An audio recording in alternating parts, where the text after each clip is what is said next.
Hello my dear friend and my dear student, मेरे इस YouTube channel में आप सभी लोगों का स्वागत है। मैं आप लोगों को इसमें बीए थर्ड ईयर 6 सेमेस्टर से प्रथम प्रश्न पत्र भारतीय राजनीतिक विचारक इंडियन पॉलिटिकल थिंकर पढ़ा रहा हूं और इंडियन पॉलिटिकल थिंकर के अंतर्गत मैं यूनिट 4th से आप लोगों को बाल गंगाधर तिलक के बारे में बता रहा हूं। पिछले वीडियो में मैंने आप लोगों को बाल गंगाधर तिलक के जीवन परिचय और उनके गतिविधियों से अवगत कराया था, यानी कि व्यक्तित्व एवं कृतित्व से अवगत कराया था। इस वीडियो के अंतर्गत मैं आप लोगों को बाल गंगाधर तिलक के राष्ट्रवाद संबंधी विचारों से अवगत कराने जा रहा हूं। इसके पश्चात मैं बाल गंगाधर तिलक के स्वदेशी आंदोलन और स्वराज से आप लोगों को अवगत कराऊंगा। यह पार्ट सेकंड है, बाल गंगाधर तिलक का यह पार्ट सेकंड है। तो आइए चलते हैं अपने विषय की ओर, जानते हैं बाल गंगाधर तिलक के राष्ट्रवाद संबंधी विचार क्या हैं। थॉट ऑन नेशनलिज्म, राष्ट्रवाद।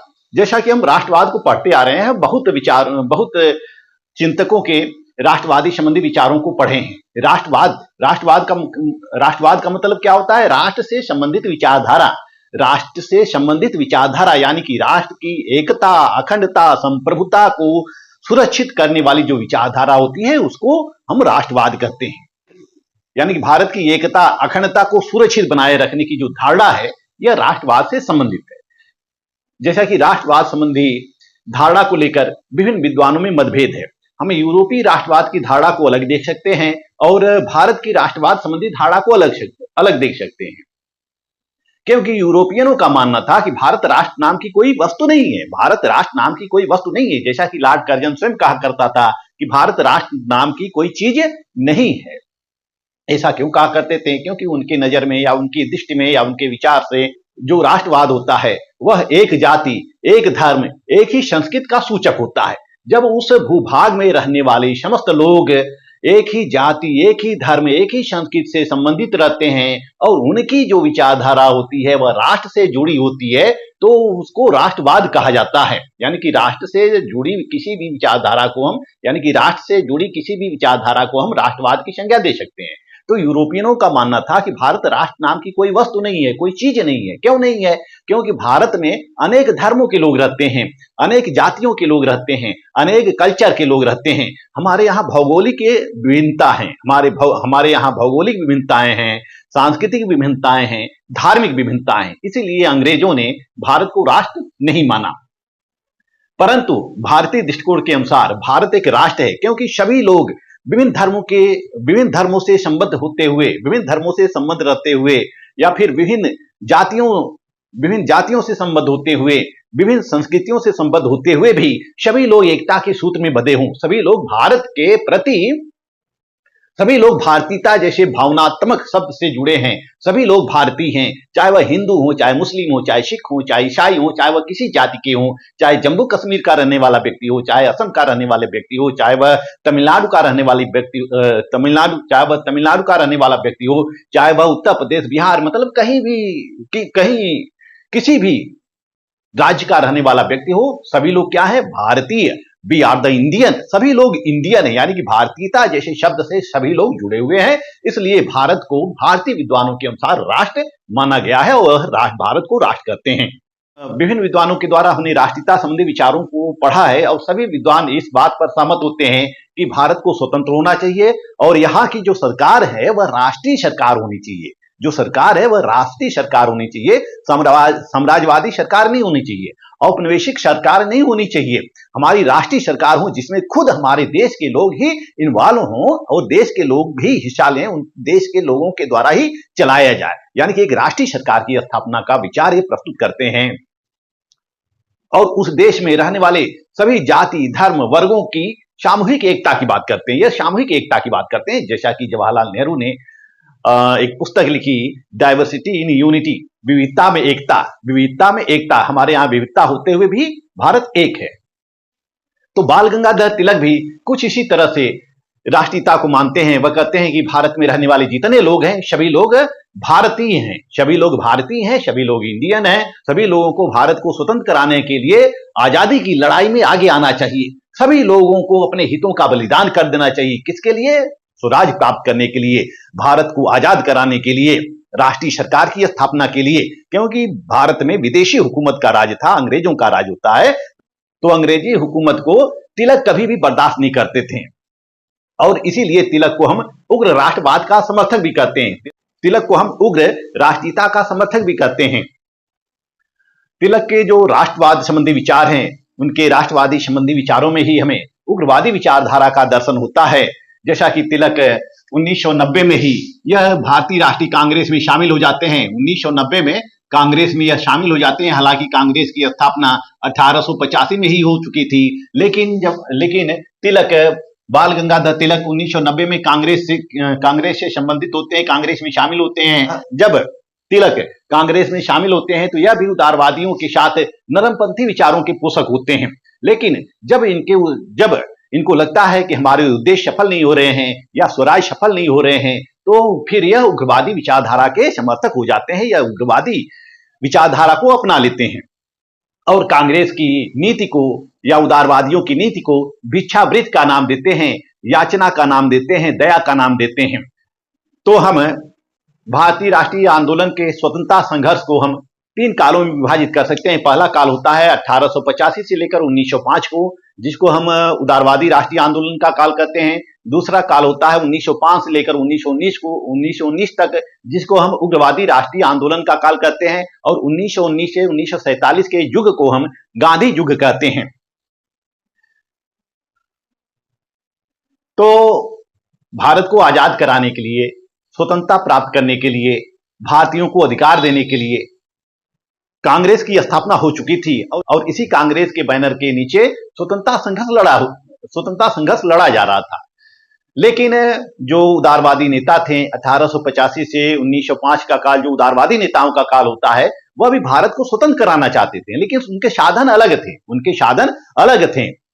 वह ब्रिटिश सरकार के विरोधी नहीं थे, ब्रिटिश सरकार के हितैषी ही थे और वह ब्रिटिश सरकार के समक्ष अपनी मांगों को रखने के लिए प्रार्थना पत्र भेजते थे, प्रतिनिधि मंडल भेजते थे और इसी तरह से वह विभिन्न संवैधानिक साधनों में विश्वास करते थे। वह किसी प्रकार का हिंसक गतिविधि या उग्रवादी गतिविधियों को नहीं अपनाना चाहते थे। वह ब्रिटिश सरकार के साथ मित्रवत व्यवहार करते हुए वह स्वराज प्राप्त करना चाहते थे, औपनिवेशिक स्वराज प्राप्त करना चाहते थे।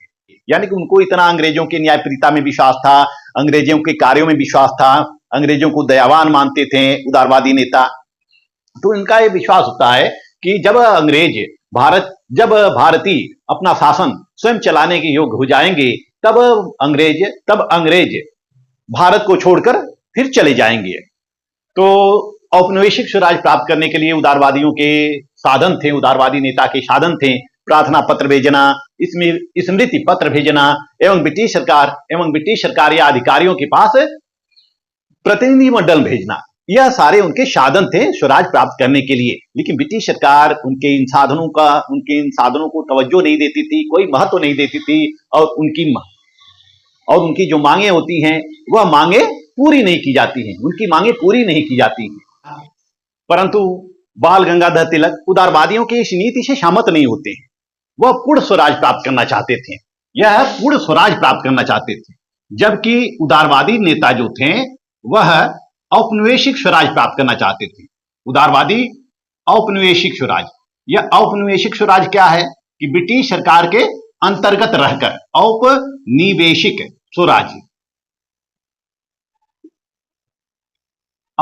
स्वराज यह ब्रिटिश सरकार के अंतर्गत रहकर स्वराज प्राप्त करना चाहते थे। यानी कि सब कुछ ब्रिटिश सरकार करे और हम लोग भी भागीदार रहें। यानी कि सब कुछ ब्रिटिश सरकार करे, भारत की राजनीतिक, आर्थिक, सामाजिक व्यवस्था को संचालन कौन करे? ब्रिटिश सरकार करे। परंतु उसमें भारतीयों की भी भागीदारी हो, भारतीयों की भी शासन में भागीदारी हो। जब भारतीय परिपक्व हो जाएंगे, अपना शासन चलाने में परिपक्व हो जाएंगे, तो ब्रिटिश सरकार भारतीयों को सत्ता सौंप कर चली जाएगी। लेकिन बाल गंगाधर तिलक इस पक्ष में बिल्कुल नहीं होते हैं। वह पूर्ण स्वराज की मांग करते हैं। उनका यह मानना था कि भारत की जो भी आर्थिक स्थिति हुई है, जो भी भारत की स्थिति बदतर हुई है या आर्थिक हालात, सामाजिक हालात, राजनीतिक हालात जो भी खराब हुए हैं, यह सब अंग्रेजों के कारण हुए हैं। हमारी दुर्दशा के कारण कौन है? अंग्रेज हैं। अंग्रेज जब तक भारत में रहेंगे तब तक भारत का शोषण करते रहेंगे। इसलिए अंग्रेजों को भारत को छोड़ देना चाहिए, भारत से तुरंत चले जाना चाहिए। इसके लिए हमें आंदोलन करना चाहिए। उनका यह कहना है कि जब तक उनका यह कहना था कि अंग्रेजों ने भारत की आर्थिक व्यवस्था को चौपट कर दिया है, राजनीतिक व्यवस्था को चौपट कर दिया है, सामाजिक व्यवस्था को चौपट कर दिया है और विभिन्न क्षेत्रों में जो दुर्दशा हो रही है यह सब अंग्रेजों के कारण हो रही है। इसलिए प्रत्येक भारतीय का यह कर्तव्य बनता है कि अंग्रेजों का विरोध करे। प्रत्येक भारतीय का यह कर्तव्य बनता है कि अंग्रेजों का विरोध करे और वह किसी न किसी तरह से अंग्रेजों को भारत से बाहर भगाए, यानी कि अंग्रेजों को ऐसा कर दे, अंग्रेजों को इतना मजबूर कर दे कि अंग्रेज भारत छोड़ने के लिए मजबूर हो जाएं। इसके लिए बाल गंगाधर तिलक हिंसक साधनों को भी अपनाते थे, हिंसक साधनों को भी अपनाने से परहेज नहीं करते थे। यही कारण था कि जब 1908 में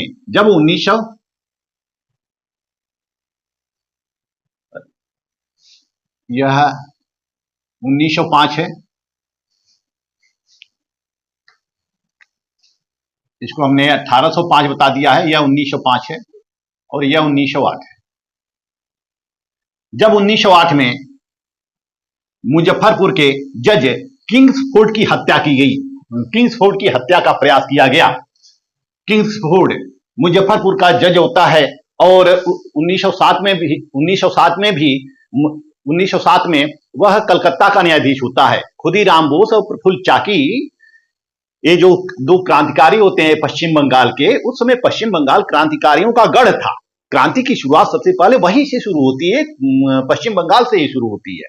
तो प्रफुल्ल चाकी और खुदीराम बोस 1907 में कलकत्ता के जज किंग्सफोर्ड की हत्या का असफल प्रयास करते हैं, लेकिन उसमें बच जाता है। फिर किंग्सफोर्ड डर के कारण वह मुजफ्फरपुर अपना ट्रांसफर करा लेता है। फिर 1908 में प्रफुल्ल चाकी और खुदीराम बोस के द्वारा इसकी बग्घी पर हमला किया जाता है, लेकिन दुर्भाग्यवश बग्घी में वह नहीं रहता है। बग्घी में एक अंग्रेज वकील की पत्नी और उसकी बेटी बैठी रहती है और दोनों घायल हो जाती हैं, अंततः दोनों मर जाती हैं। तो बाल गंगाधर तिलक ने खुदीराम बोस और प्रफुल्ल चाकी के इस कार्यों की सराहना या इस कार्यों का समर्थन अपने पत्र केसरी में किया था। केसरी में इन्होंने एक लेख लिखा था और उसमें इन्होंने खुदीराम बोस और प्रफुल्ल चाकी के कार्यों का समर्थन किया था और इसी लेख को आधार बनाकर ब्रिटिश सरकार इनके ऊपर राष्ट्रद्रोह का मुकदमा कायम करती है और फिर 6 वर्षों के लिए जेल हो जाती है। 1908 में इनको 6 वर्षों के लिए जेल हो जाती है, 6 वर्षों के लिए जेल हो जाती है। फिर यह 1914 में जेल से बाहर निकलते हैं और इनको मांडले जेल में रखा जाता है, जो कि बर्मा में पड़ता है। तो इस तरह से तिलक लोगों के अंदर राष्ट्रीय चेतना जागृत करने के लिए, राष्ट्रीय चेतना, क्योंकि तिलक का मानना था कि यह राष्ट्रीय चेतना या राष्ट्रीयता हर व्यक्ति के अंदर रहेगा, हर व्यक्ति के अंदर रहना चाहिए। एक व्यक्ति आजादी पाने के लिए प्रयास नहीं कर सकता है, सभी व्यक्तियों के इसके लिए आगे आना चाहिए। यानी कि वह चाहते थे कि जब सभी व्यक्तियों में राष्ट्रीय चेतना जागृत हो जाएगी और उनको यह आभास हो जाएगा कि देश मेरा, भूमि मेरी, सरकार मेरी और इस पर शासन कोई और कर रहा है, इस पर शासन और कोई और कर रहा है, तब वह उसके विरोध करने के लिए तैयार होंगे और आंदोलन करेंगे। फिर विदेशी हुकूमत को अपने भारत से बाहर निकालेंगे। तो राष्ट्रीयता का संचार करने के लिए वह विभिन्न उत्सव प्रारंभ करते हैं, जैसे कि गणेश उत्सव प्रारंभ करते हैं। महाराष्ट्र में गणेश उत्सव प्रारंभ किया जाता है। गणेश उत्सव 1893 में। इसी तरह से शिवाजी उत्सव, शिवाजी जयंती मनाई जाती है 1895 में। यह 2 धार्मिक उत्सव का आयोजन करते हैं, क्योंकि उनका मानना था कि जनता, लोग जब इस उत्सव में भाग लेंगे तो विचारों का आदान प्रदान होगा, उनको सूचना दी जाएगी, उनके अंदर राष्ट्रीय चेतना जागृत की जाएगी, उनको बताया जाएगा कि हमारे भारत की हालत कितना खराब है, हमारे देश की हालत कितना खराब है, या इस दुर्दशा के प्रति जिम्मेदार कौन है। तो अंग्रेजों के प्रति इनके अंदर विद्रोह की भावना पैदा की जाएगी और ये सारे लोग विद्रोह करेंगे। तो इसी उद्देश्य को ध्यान में रखकर यह गणेश उत्सव और शिवाजी जयंती का आयोजन करते हैं और सभी लोग इसमें भाग लेते हैं। विचारों का आदान प्रदान होता है, सरकार के प्रति विरोध होता है, सरकार की आलोचना होती है, राष्ट्रगान होता है राष्ट्रगान होता है इत्यादि जैसे सामूहिक कार्य होते हैं और लोगों के मन में धीरे धीरे तिलक के द्वारा राष्ट्रीय चेतना जागृत की जाती है। और राष्ट्रीय चेतना को जागृत करने के लिए बाल गंगाधर तिलक राष्ट्रीय स्कूल और कॉलेज की स्थापना का सुझाव देते हैं। राष्ट्रीय स्कूल और कॉलेज की स्थापना का सुझाव देते हैं। उनका यह कहना था कि जो ब्रिटिश शिक्षा है यह भारतीय सभ्यता को नष्ट कर रही है। जो ब्रिटिश शिक्षा है या लॉर्ड मैकाले की जो शिक्षा पद्धति है यह भारतीयों को नष्ट कर रही है, भारतीय संस्कृति को, भारतीय सभ्यता को नष्ट कर रही है। क्योंकि जो पश्चिमी शिक्षा है वह राष्ट्रवाद के विकास में कभी योगदान नहीं दे सकता है, वह राष्ट्रवाद के विकास में कभी योगदान नहीं दे सकता है, लोगों की स्वास्थ्य का, राष्ट्रीय स्वास्थ्य का विकास नहीं कर सकती है, लोगों का कल्याण नहीं कर सकती है। यह जो अंग्रेजी शिक्षा प्रणाली है या अंग्रेजी शिक्षा पद्धति है यह नई पीढ़ी को दिग्भ्रमित कर रही है, यानी कि राष्ट्रीय चेतना से विमुख कर रही है। यह जो ब्रिटिश शिक्षा पद्धति है यह लोगों के मन में या लोगों के अंदर न केवल अलगाव की भावना पैदा कर रही है बल्कि यह भारतीय संस्कृति, भारतीय मूल्यों से भी लोगों को पृथक कर रही है, यानी कि इसमें कई सारे दोष थे और इसलिए यह ब्रिटिश शिक्षा पद्धति की आलोचना करते हैं और उसकी जगह पर वह राष्ट्रीय स्कूल और कॉलेज की स्थापना का सुझाव देते हैं। और इसके लिए इन्होंने स्वयं इंग्लिश स्कूल की स्थापना की। उन्होंने यह कहा कि हमें ब्रिटिश शिक्षा पद्धति का विरोध करना चाहिए, उसमें जो पाठ्य सामग्री है उसका विरोध करना चाहिए, लेकिन उसके पद्धति का विरोध नहीं करना चाहिए। हम सबको अंग्रेजी में ही देंगे शिक्षा, लेकिन भारतीय संस्कृति, भारतीय सभ्यता का और भारतीय मूल्यों की शिक्षा हम देंगे। इसके लिए यह राष्ट्रीय स्कूल और कॉलेजों की स्थापना भी करते हैं, जैसे न्यू इंग्लिश स्कूल की स्थापना इन्होंने किया था, फर्ग्यूसन कॉलेज, बंबई में फर्ग्यूसन कॉलेज की स्थापना इन्होंने किया था। तो इस तरह से यह करते हैं कि जब राष्ट्रीय शिक्षा के द्वारा बच्चे शिक्षा प्राप्त करेंगे तो उनके अंदर राष्ट्रीयता की भावना जागृत होगी, देशभक्ति की भावना जागृत होगी, अपनी मातृभूमि के प्रति लगाव पैदा होगा और इसलिए वह राष्ट्रीय स्कूल और राष्ट्रीय कॉलेजों को स्थापित करने का समर्थन करते हैं। क्योंकि उनका यह मानना था कि जो हमारी भारतीय सभ्यता है यह सबसे महान परंपरा है, यह भारतीय सभ्यता सबसे महान सभ्यता है, महान परंपरा है। भारत कभी विश्व का गुरु रहा करता था और भारत जैसा विश्व का कोई भी देश नहीं था। तो जब अंग्रेजी शिक्षा भारतीयों के ऊपर लाद दी जाएगी तो वह अपनी महान परंपरा को भूल जाएंगे, अपने ऋषि मुनियों और अपने महापुरुषों को भूल जाएंगे, जो भारत कभी बर्मा से लेकर अफगानिस्तान, ईरान तक एक सूत्र में बंधा हुआ था, एक छत्र साम्राज्य स्थापित था। उस भारत का अतीत सभी लोगों के द्वारा भुला दिया जाएगा। तो इसलिए वह भारतीय संस्कृति और शिक्षा के पोषक होते हैं। क्योंकि तत्कालीन समाज में विभिन्न प्रकार की धार्मिक बुराइयां होती हैं, सामाजिक बुराइयां होती हैं। तिलक इन सामाजिक बुराइयों को, धार्मिक बुराइयों को दूर करना चाहते थे और वो दूर करके राष्ट्रीय एकता की स्थापना करना चाहते थे, राष्ट्रीयता की स्थापना करना चाहते थे। तिलक का कहना था कि राष्ट्र व्यक्तियों से बनता है, इसलिए उनका अनुरोध था कि सब व्यक्तियों को पुरुषत्व, मानव गरिमा तथा सम्मान की भावना का विकास करना चाहिए। सभी पुरुषों को मानव गरिमा, पुरुषत्व और सम्मान का विकास करना चाहिए और व्यक्ति को राष्ट्र के साथ सहयोग करना चाहिए। उनका यह मानना था कि सभी व्यक्तियों आपस में मिलकर रहें, जातिगत भावना दूर हो, धर्मगत भावना दूर हो, जातिगत भावना दूर हो और सभी लोग एक ही समाज के सदस्य के रूप में रहें, छुआछूत का अंत हो, विभिन्न प्रकार की जो सामाजिक बुराइयां हैं उन सामाजिक बुराइयों को दूर किया जाए और सभी भारत के समस्त नागरिक एक सूत्र में आबद्ध होकर वह राष्ट्रीयता का प्रचार प्रसार करें या भारत को आजाद कराने के लिए संकल्प लें। तिलक का कहना था कि राष्ट्र का उत्थान व्यक्ति का उत्थान है और व्यक्ति का उत्थान राष्ट्र का उत्थान है, यानी कि जब राष्ट्र का उत्थान होगा तब व्यक्ति का उत्थान होगा, यदि व्यक्ति का उत्थान होता है तो राष्ट्र का भी उत्थान होता है। और वह कहते हैं कि यदि एक सबल सशक्त भारत का निर्माण करना है तो सबसे पहले जनता का उत्थान करना होगा। यानी कि यदि हमें एक अखंड भारत की स्थापना करनी है, एक राष्ट्रीय भारत की स्थापना करनी, भारत में राष्ट्रीयता की स्थापना करनी है तो हमें जनता को शिक्षित करना होगा, जनता का उत्थान करना होगा और भारत को स्वतंत्र कराने के लिए हमें प्रयास करना होगा। हालांकि भारत को स्वतंत्र कराने के लिए तो 1885 से ही प्रयास शुरू हो गए थे, लेकिन उन उदारवादी नेताओं के कार्यक्रम और उनकी नीतियां, उनके साधन कुछ अलग थे। यह उग्रवादी नेताओं को रास नहीं आते थे। उग्रवादी, जैसा कि हमने बताया कि उग्रवादी नेता उदारवादियों के साधन को भिक्षावृत्ति, राजनीतिक भिक्षावृत्ति की संज्ञा देते थे। यह भारत की जनता को जगाना चाहते थे। तिलक का मानना था कि जब जनता के अंदर राष्ट्रीय चेतना का संचार हो जाएगा तो वह अपना उद्धार स्वयं कर लेंगी, यानी कि जनता अपना उद्धार स्वयं कर लेगी, फिर किसी को करने की जरूरत नहीं है, केवल दिशा देने की जरूरत होती है। यदि जनता आपके साथ है तो आप कोई भी कार्य कर सकते हैं, सरकार की नीतियां बदल सकते हैं, सत्ता परिवर्तन कर सकते हैं, अनेक प्रकार के परिवर्तन हम जनता के सहयोग से कर सकते हैं। इसलिए सभी जनता को हमारे साथ आना चाहिए, सभी जनता के अंदर राष्ट्रीयता की भावना जागृत करनी चाहिए। तिलक ने कहा था कि राष्ट्रवाद कोई मूर्त सत्ता नहीं है, बल्कि एक तरह का विचार है। तिलक राष्ट्रवाद के बारे में कहते हैं कि राष्ट्रवाद कोई मूर्त सत्ता नहीं है, बल्कि एक विचार है, यह एक भावना है, यह देशवासियों को महापुरुषों की याद दिलाता है जो देश के इतिहास में महत्वपूर्ण भूमिका निभाए हैं। यानी कि यह देशवासियों को उन महापुरुषों की याद दिलाता है जो इतिहास में या अतीत में महत्वपूर्ण भूमिका निभाए हैं।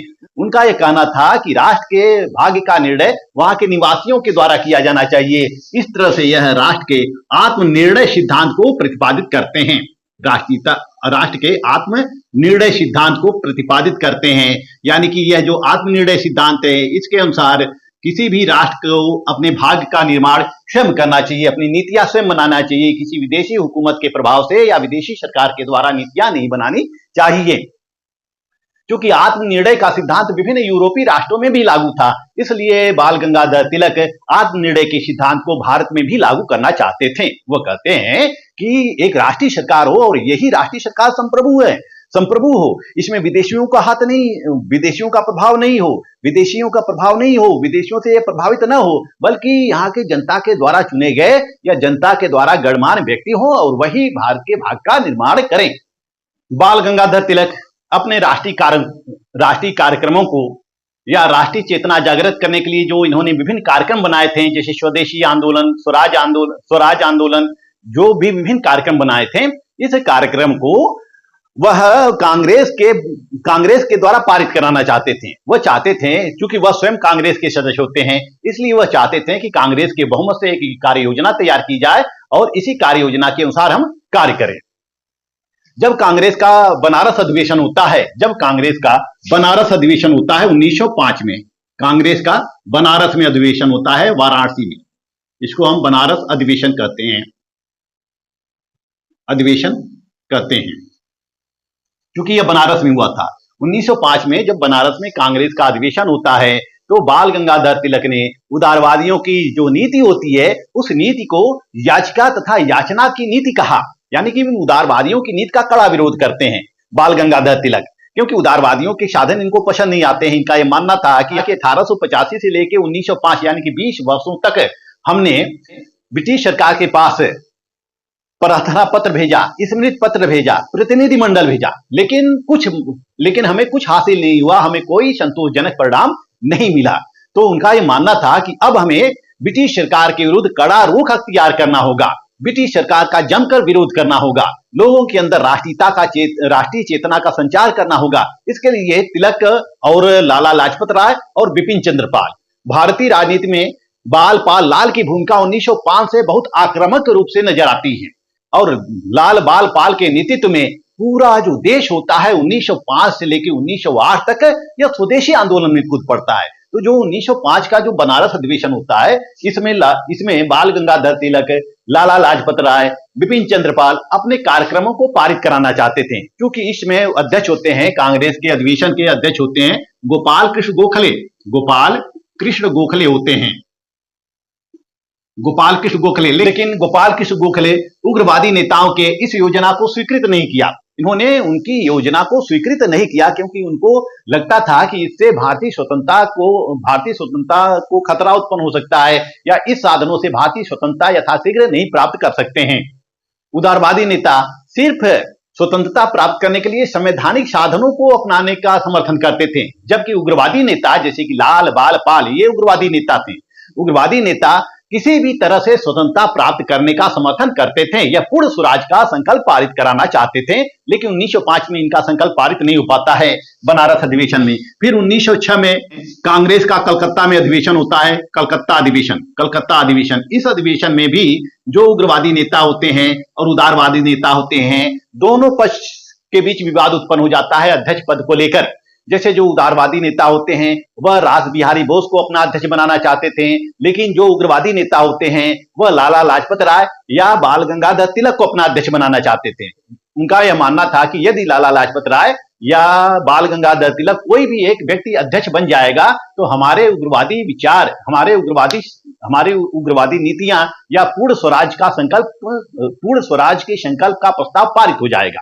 तो अध्यक्ष पद को लेकर विवाद उत्पन्न हो जाता है और विवाद इतना उग्र रूप से होता है कि अंततः दादा भाई नरौजी जो इंग्लैंड में रहा करते थे उनको बुलाना पड़ता है और 1906 के कलकत्ता अधिवेशन में दादा भाई नरौजी को अध्यक्ष बनाया जाता है। दादा भाई नरौजी, ग्रैंड ओल्ड मैन, दादा भाई नौरोजी को अध्यक्ष बनाया जाता है। लेकिन दादा भाई नरौजी ने एक बहुत ही महत्वपूर्ण प्रस्ताव पारित किया। दादा भाई नरौजी ने मंच से कहा, यदि जब अधिवेशन हो रहा था, जब कांग्रेस का कलकत्ता अधिवेशन हो रहा था और दादा भाई नरौजी इस अधिवेशन के अध्यक्ष बनाए गए थे, दादा भाई नरौजी ने कहा कि यदि संभव है तो औपनिवेशिक शासन के अंतर्गत रहकर हमें स्वराज प्राप्त करना चाहिए। यदि संभव नहीं है तो औपनिवेशिक साम्राज्य के बाहर रहकर भी हम स्वतंत्रता प्राप्त कर सकते हैं। इस तरह से जो उग्रवादी नेता थे उनकी जीत हो जाती है, क्योंकि उनका भी प्रस्ताव पारित हो जाता है, पूर्ण स्वराज का भी प्रस्ताव पारित हो जाता है। और इस अधिवेशन में जब उग्रवादी नेताओं का संकल्प पारित हो जाता है, यानी कि उनकी जो बातें मान ली जाती हैं, कांग्रेस के द्वारा मान ली जाती हैं, तो फिर उग्रवादी नेताओं की लोकप्रियता बढ़ने लगती है, परंतु जो उदारवादी नेता होते हैं वह उग्रवादी नेताओं को संदेह की दृष्टि से देखने लगते हैं, क्योंकि उनको यह लगता है कि उनके इस कार्य से स्वतंत्रता आंदोलन पर गलत प्रभाव पड़ेगा। फिर हम देखते हैं कि 1907 का अधिवेशन होता है, सूरत अधिवेशन जिसको हम कहते हैं, सूरत विच्छेद के नाम से भी इसको जानते हैं। सूरत अधिवेशन 1907, कांग्रेस का सूरत अधिवेशन। यह शब्द किसका है? कांग्रेस का है, कांग्रेस का अधिवेशन है ये शब्द। कांग्रेस का 1907 में सूरत अधिवेशन फिर संपन्न होता है। इस सूरत अधिवेशन में भी अध्यक्ष पद को लेकर विवाद हो जाता है। उदारवादी नेताओं और उग्रवादी नेताओं के बीच अध्यक्ष पद को लेकर विवाद उत्पन्न हो जाता है। उदारवादी नेता ये चाहते थे कि या तो लाला लाजपत राय को अध्यक्ष बनाया जाए या फिर बाल गंगाधर तिलक को अध्यक्ष बनाया जाए, परंतु उदारवादियों ने रास बिहारी घोष को अपना अध्यक्ष बना दिया। रास बिहारी घोष को अपना अध्यक्ष बना दिया। और जब रास बिहारी घोष को अध्यक्ष उदारवादी नेताओं के द्वारा बना दिया जाता है तो फिर कांग्रेस दो फाड़ में हो जाती है और लोग कांग्रेस का बहिष्कार करने लगते हैं। एक गुट होता है नरम गुट, जिसको हम नरम गुट कहते हैं, नरम दल, और दूसरा होता है गरम दल। गरम दल को ही हम उग्रवादी राष्ट्रीय आंदोलन के रूप में जानते हैं। गरम दल के कार्यों को ही हम उग्रवादी राष्ट्रीय आंदोलन के रूप में उसको हम जानते हैं। यानी कि कांग्रेस दो फाड़ में बढ़ जाती है, एक नरम दल, एक गरम दल। जो औपनिवेशिक स्वराज का समर्थन करते हैं उनको हम नरम दल कहते हैं। जो पूर्ण स्वराज का समर्थन करते हैं उसको हम गरम दल कहते हैं, जिसमें नेता होते हैं लाल बाल पाल, लाला लाजपत राय, बिपिन चंद्र पाल, बाल गंगाधर तिलक। लाल